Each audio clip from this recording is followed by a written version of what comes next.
The great Fellini moment with Sam was in Venice.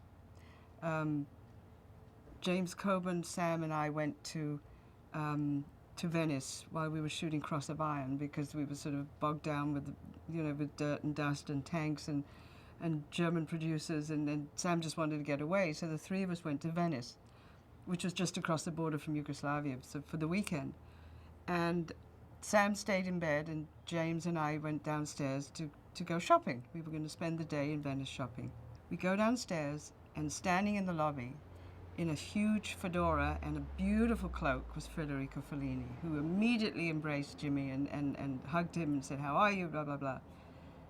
And I went up to him and I said, "Signor Fellini, there is someone upstairs who would like to meet you, and if I don't bring you upstairs, he will never forgive me."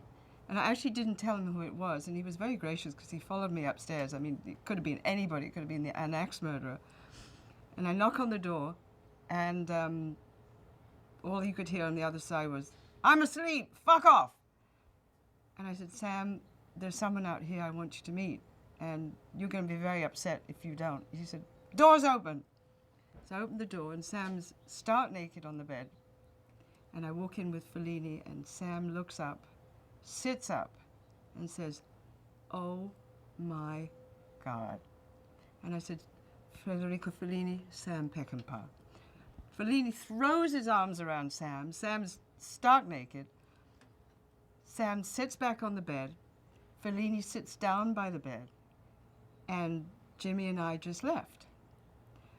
We went shopping. We had lunch. We drank a bottle of wine.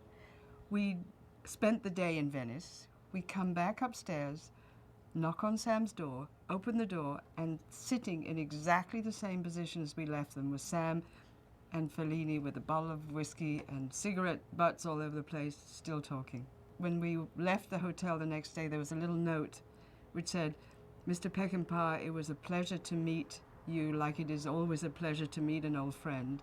But they'd just met.